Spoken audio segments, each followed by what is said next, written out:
move on to the some of the other prepared material on. So just a couple things to just throw out for your consideration. So this next one is just a quick look at a well-respected model called the Vroom Yetton model.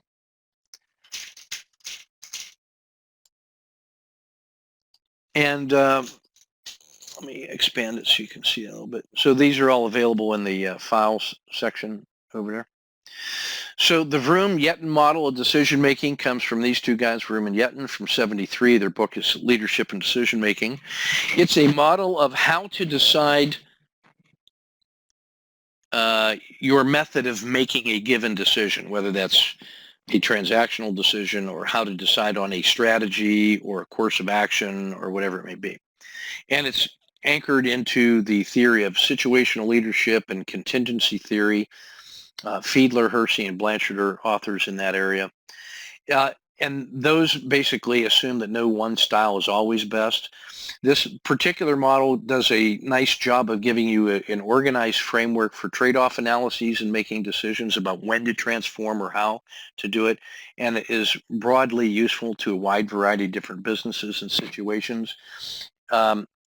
Vroom and Arthur Yago updated it in '88 to add a few more details and add a little bit of a quantitative spin to it. It's, as I look at it, I would consider it to be pretty flexible, broadly applicable. It certainly is an organized approach.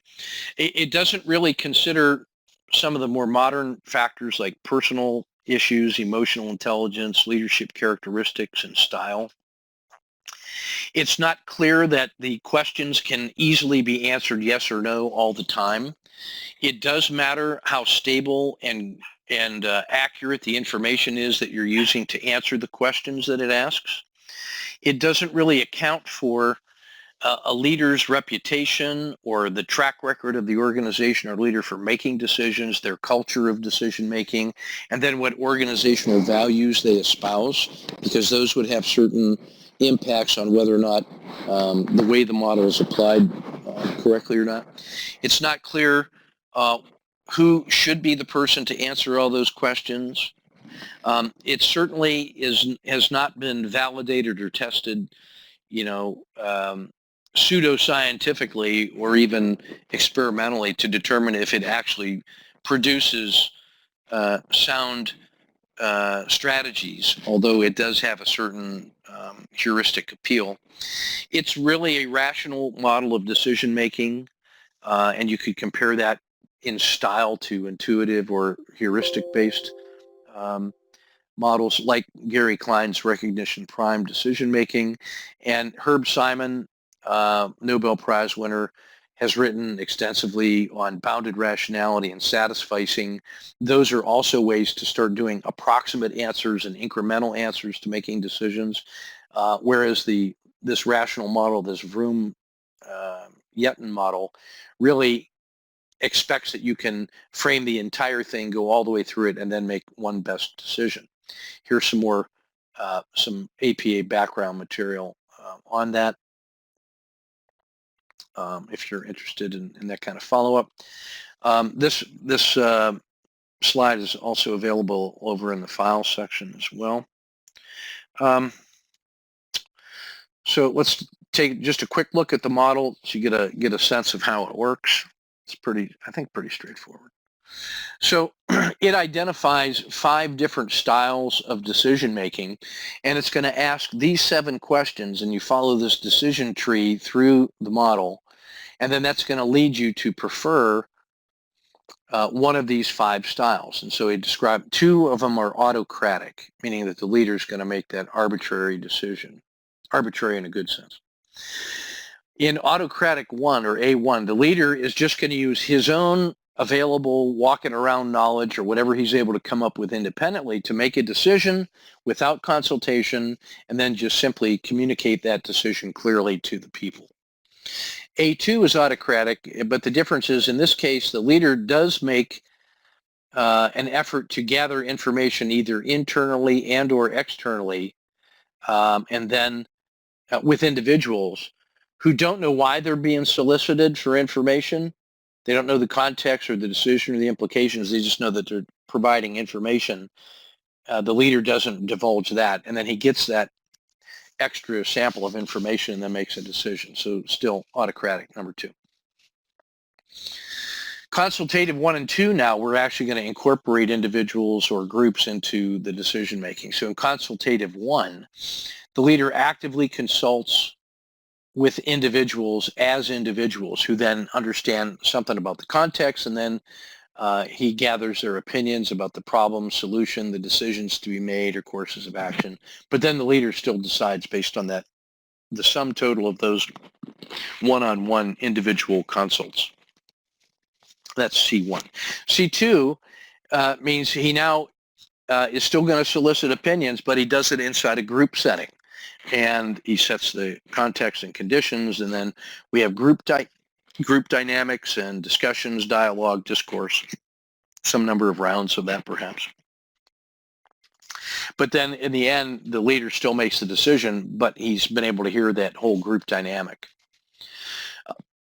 Group 2 is the 5th and final decision-making style, in which the group gets to make the decision after the leader presents the situation, the context, the setting, and then simply acts as a facilitator and then accepts the group's decision.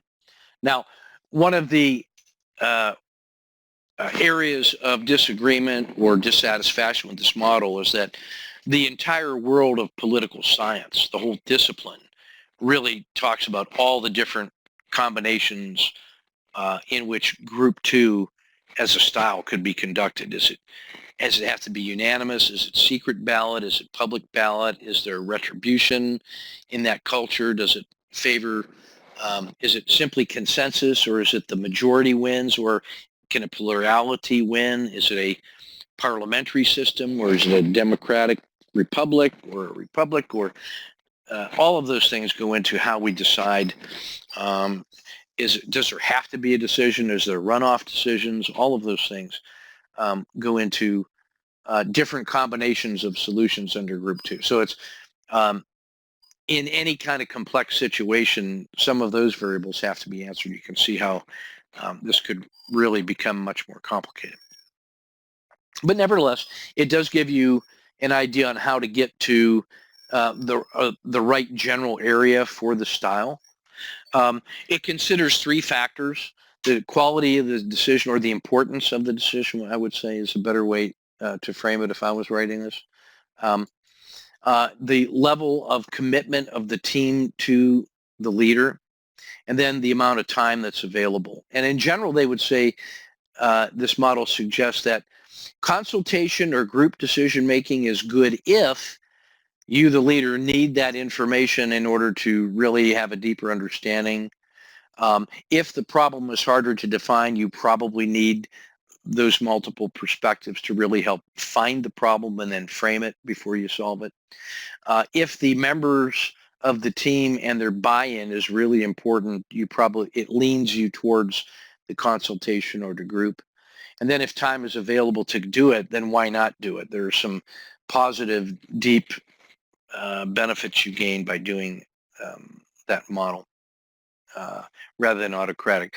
But it suggests autocratic is useful or preferred, or you lean towards it if the leader has genuine expertise that is significantly better than what's otherwise available.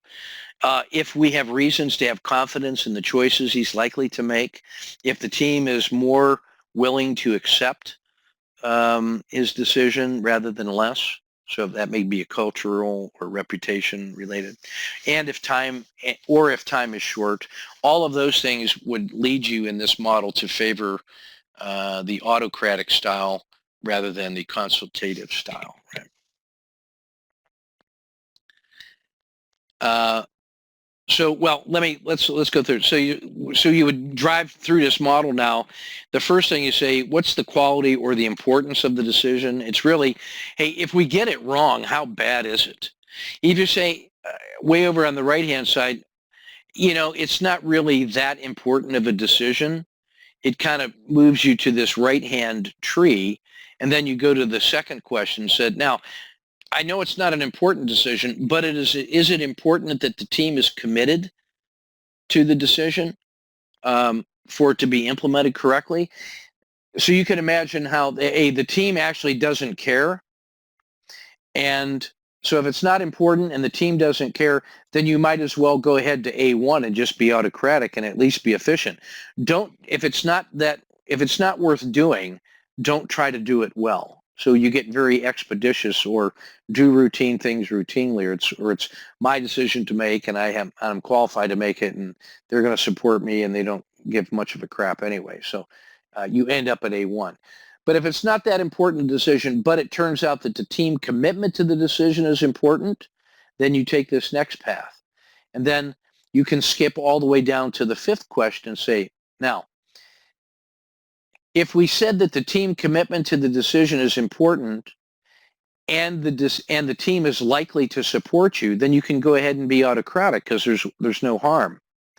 But if it turns out that the team is not going to support the decision that you're likely to make, then you might as well go ahead and use a group decision making, because if the group gets it wrong, it's not really that important one way or another. So rather than alienate the team for the tactical decision, it's better to do the strategic benefit of throwing them a bone. Now, what this model doesn't suggest is that it's very easy to be accused of gaming the system or throwing them a bone that doesn't matter by using democracy when it's safe or it's irrelevant. That actually could undercut the culture. Say, hey, we're only consulted when it doesn't matter. It's for show, not for go. So this model doesn't really go to that layer of depth. So meanwhile, over on the more complex areas of the decision tree, you can see that you end up having to activate a bunch of these different questions. So let's say it's an important decision, and I'm not going to go through every one of them, but let's say it's an important decision and it's important that the team is committed to it. So you take this left-hand branch and you don't have enough information. So now you're onto this branch and you say, and the problem is not well structured. And if you made the decision, the team would support you anyway, you might go ahead and do consultative 2, where you have a group discussion and then you make the decision. That way you get the benefit of their insights and they're going to support you whichever way it goes because they have been listened to. So go ahead and make the decision. That's a very efficient way to get it done and to execute the executive authority. But if there's a good chance the team would not support you, then that would lead you to the end, and then you have to ask another question. Does the team share organizational goals? Well, if they do, then the group discussion is probably a good way to go. But if they don't, then you should not open it up to group democracy. You should simply listen to them and still stay with a individual leader decision, because you can't afford the risk of having a diversion of values at the group level and end up sub-optimizing or getting contentious because they can't get to closure. So you're actually better off taking the heat and making the decision and living it, and that way you help the group get beyond their own limitations. So this model turns out to be at least a descriptive way of considering all of these different 7 important factors and then leading you towards one style or the other. It does have some limitations, but it has the advantage of at least being pretty straightforward. And so that's sort of my assessment of this as a tool and with some other alternatives. As this applies to our work on organizational transformation and implementation, this could help you in both of those areas. First, how to decide on what the strategy ought to be, and how you might go about developing the actual implementation plan. You can see how this would help you navigate some treacherous waters if you have contentious socio-political dynamics inside the workforce, especially if you're like in a, say there's unions or there's a real clear distinction between management and labor, or you're trying to blend two different cultures in a merger or acquisition, and you're trying to sort out how to make decisions between one culture or the other, or one best practice versus the other, and you're trying to come up with a single solution. So that was some of Carly Fiorina's challenges at Hewlett-Packard when they merged with Compaq, two different cultures and corporate best practices that she had to quickly get into one modern brand. So this model has a lot going for it. It's a way to start mapping out decision strategies, and then you could use it as an exploratory to say, hey, is this the kind of process that we would be willing to accept as a group, and then live with it. We could do a group process to vote on how to answer the questions, and then decide when we were okay with the leader making the decision because we agreed to use this as our due process. So there are other ways to go about it, but I've always been impressed with how elegant the model is. It's also a good demonstration of the idea of decision trees, and it shows some of the strengths as well as the limitations of a rational utility model. So some of those other alternatives I talked about are other ways to go about doing it. So I leave that with you. That's available in the file section under Vroom and Yetton.